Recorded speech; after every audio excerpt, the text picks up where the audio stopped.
Центральный элемент салона нового Volvo XC90 вот такой большой экран. Чтобы его зажечь, нужно включить зажигание или запустить двигатель. А тут, посмотрите, какая изящная крутилочка. Пользоваться экраном в радость. Приятная графика, быстрый отклик. Некоторые пункты меню запрятаны довольно глубоко, то, что касается настроек систем безопасности автомобиля. Но расчет на то, что владелец про них знает, настроит раз и забудет. Плюс в том, что, например, вот этот экран с огромным количеством пунктов меню можно, так же как и экран смартфона, настроить под себя. Нажал, подержал, перетащил.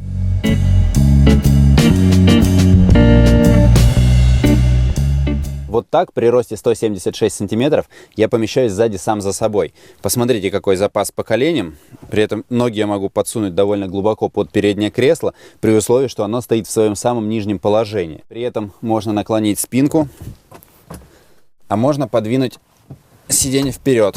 И даже так я здесь помещаюсь и вполне могу ехать на довольно длинное расстояние. Проход на третий ряд сидений образуется в два, даже в один счет.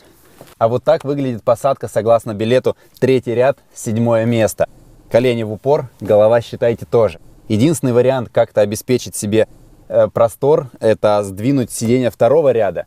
Но это нужно сделать заранее, потому что на третьем ряду никаких рычажков не предусмотрено. Но если сдвинуть, как я сделал вот с этой частью, то даже появляется какой-то зазорчик. Сами вольвовцы говорят, что эти места предназначены для людей не выше 170 сантиметров.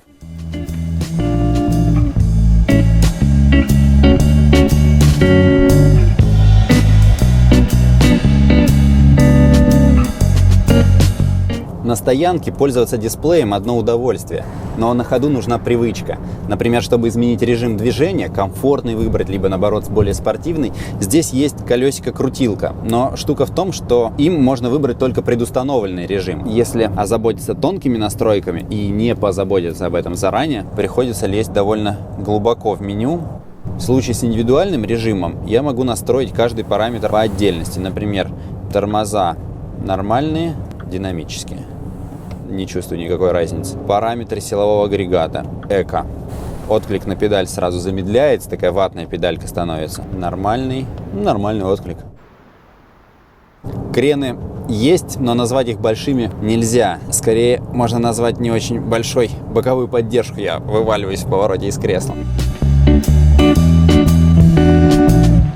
За 2 дня я поездил на 3 модификациях Volvo XC90. Гибридный T8, бензиновый T6 и вот этой дизельный D5. Эта машина понравилась мне больше всех. О гибриде судить пока еще слишком рано, это сырой прототип, но главный вывод, какой можно по нему сделать, это то, что он при заряженной батарее точно самый быстрый в гамме.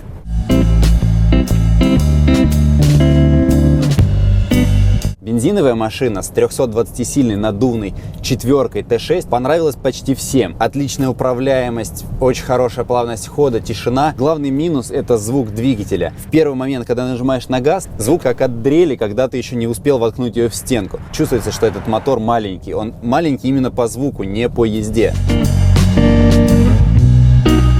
Дизельная машина звучит лучше. Не сказать, что прям вообще классно, потому что предыдущий дизель D5, который ставится сейчас, например, на XC60, гораздо приятнее. Здесь плюс в том, что нет неприятных ноток.